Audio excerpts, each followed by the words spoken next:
বিসমিল্লাহির রহমানির রহিম। জাতীয়তাবাদী গণতান্ত্রিক আন্দোলন এনডিএম এর অষ্টম প্রতিষ্ঠা বার্ষিকী উপলক্ষে আয়োজিত আজকের এই আলোচনার সম্মানিত সভাপতি জনাব ববি হাজ্জাজ, সামনে উপস্থিত বিভিন্ন রাজনৈতিক দলের শীর্ষ নেতৃবৃন্দ, উপস্থিত বিভিন্ন শ্রেণী পেশার বিশিষ্ট জনসম্মানিত ব্যক্তিবর্গ, সম্মানিত আলোচকবৃন্দ এবং অনুষ্ঠানে অংশগ্রহণকারী এনডিএম এর বিভিন্ন পর্যায়ের নেতাকর্মীবৃন্দ, আসসালামু আলাইকুম। এনডিএম প্রতিষ্ঠার পর এবারই প্রথমবারের মতন আপনারা ফ্যাসিবাদ মুক্ত বাংলাদেশে দলের প্রতিষ্ঠা বার্ষিকী পালন করছেন। দেশের প্রতিটি রাজনৈতিক দলের জন্য এ ধরনের পরিস্থিতি অবশ্যই অত্যন্ত গুরুত্বপূর্ণ এবং প্রত্যাশিত। আমি আজকের সম্মানিত সভাপতির সাথে একই সুর মিলিয়ে বলতে চাই, আগামী দিনে আর কোনো স্বৈরাচার, আর কোনো ফ্যাসিবাদ যাতে দেশ এবং জনগণের অধিকার কেড়ে নিতে না পারে, সেজন্য গণতন্ত্রকে প্রাতিষ্ঠানিক রূপ দেবার প্রক্রিয়া এবং পদ্ধতি প্রণয়ন এবং বাস্তবায়নের এখনই সঠিক সময়, উপযুক্ত সময়। যদিও গণতন্ত্রকে প্রাতিষ্ঠানিক রূপ দেবার ক্ষেত্রে অন্তর্বর্তীকালীন সরকারের সদিচ্ছা কিংবা সামর্থ্য নিয়ে ইতিমধ্যেই হয়তো জনমনে কিছুটা হতাশার সৃষ্টি হয়েছে, তবুও গণতন্ত্রের পক্ষের রাজনৈতিক দলগুলো জনগণের ভোটে, জনগণের কাছে জবাবদিহিমূলক সরকার প্রতিষ্ঠার স্বার্থে অন্তর্বর্তীকালীন সরকারের প্রতি সমর্থন এখনো অব্যাহত রেখেছে। উপস্থিত সম্মানিত অতিথিবৃন্দ, বিএনপি সহ বাংলাদেশের পক্ষের গণতান্ত্রিক রাজনৈতিক দলগুলো শুরু থেকেই অন্তর্বর্তীকালীন সরকারের কর্মপরিকল্পনার রোডম্যাপ ঘোষণার আহ্বান জানিয়ে আসছে। সকল কিছু বিবেচনা করলে আমরা দেখতে পাই সরকার কিন্তু সেই আহ্বানে সেভাবে সাড়া দেয়নি। সরকার বরং জাতীয় নির্বাচনের সুনির্দিষ্ট দিন তারিখ ঘোষণাকে সুকৌশলে অল্প সংস্কার, বেশি সংস্কার এ ধরনের একটি অভিনব শর্তের বেড়াজালে বলা যায় আটকে দিয়েছে।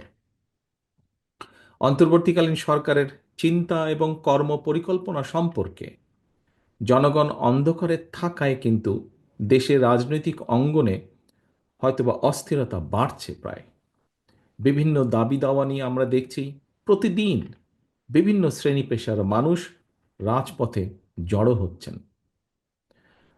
মাত্র 10 মাসের মাথায় সরকারের ভেতরে এবং বাইরেও কিন্তু এক ধরনের অস্থিরতা দৃশ্যমান হতে শুরু করেছে।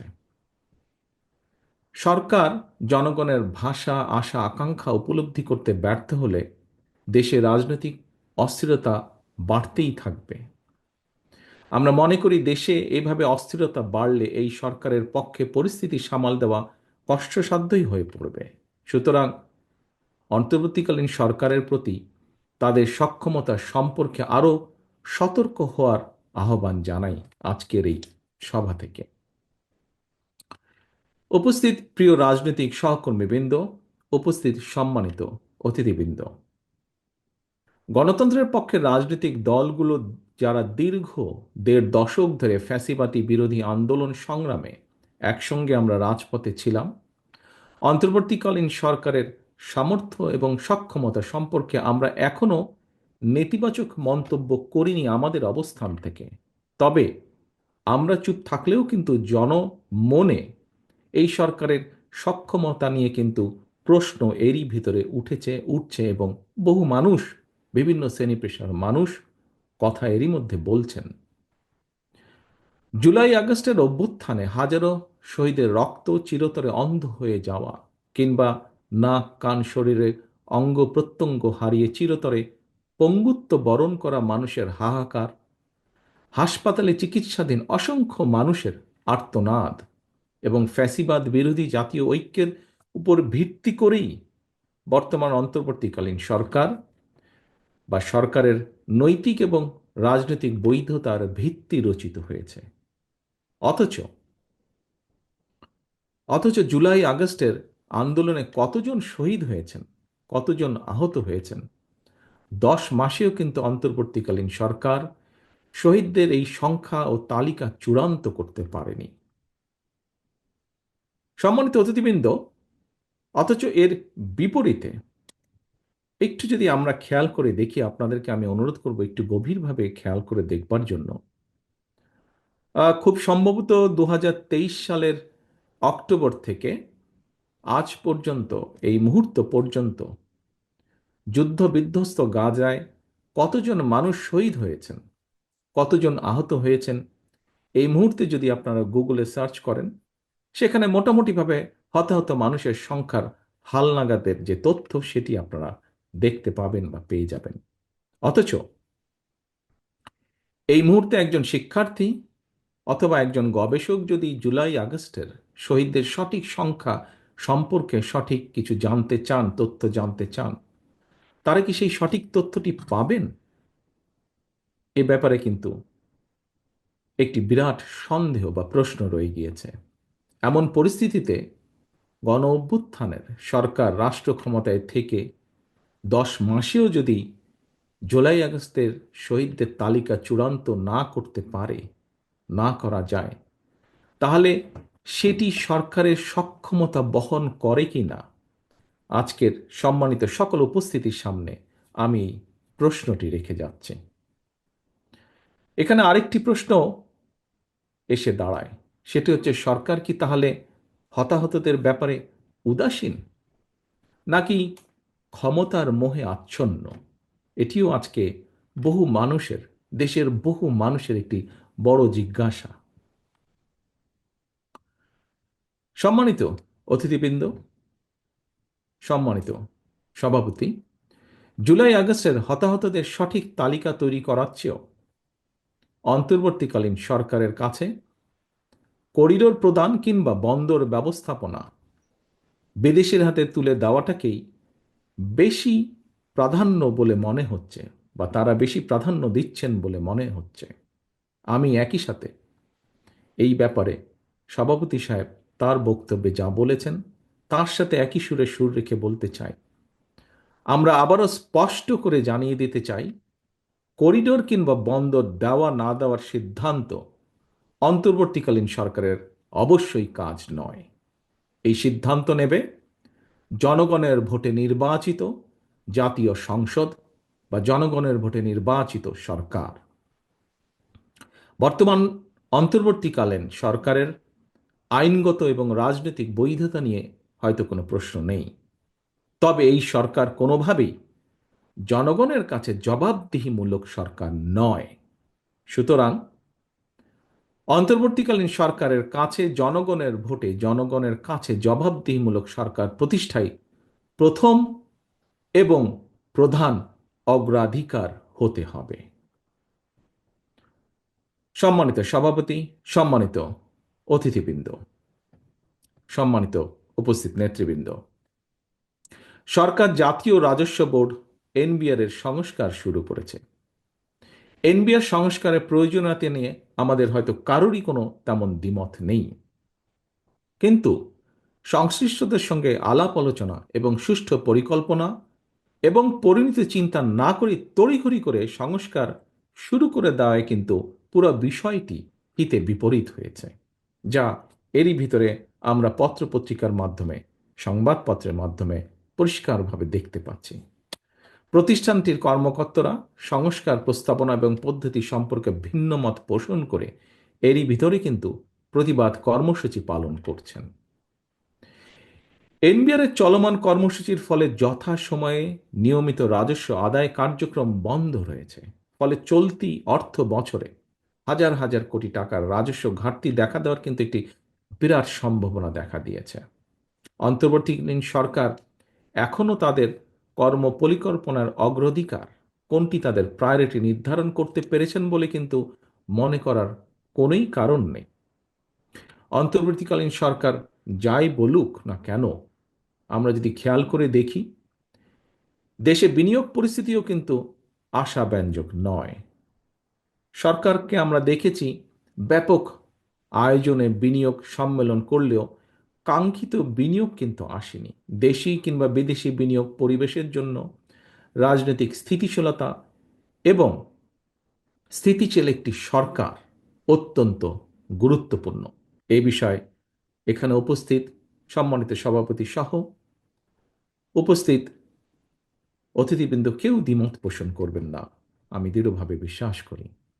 সুতরাং শুধু জনগণের রাজনৈতিক ক্ষমতায়ন কিংবা জনগণের ভোট প্রয়োগের অধিকার প্রতিষ্ঠার জন্যই নয়, বরং একই সাথে দেশের অর্থনৈতিক উন্নয়নের জন্য দেশি বিদেশি বিনিয়োগ পরিবেশ নিশ্চিত করার জন্য জনগণের ভোটে নির্বাচিত জনগণের কাছে জবাবদিহিমূলক সরকার প্রতিষ্ঠা অত্যন্ত জরুরি।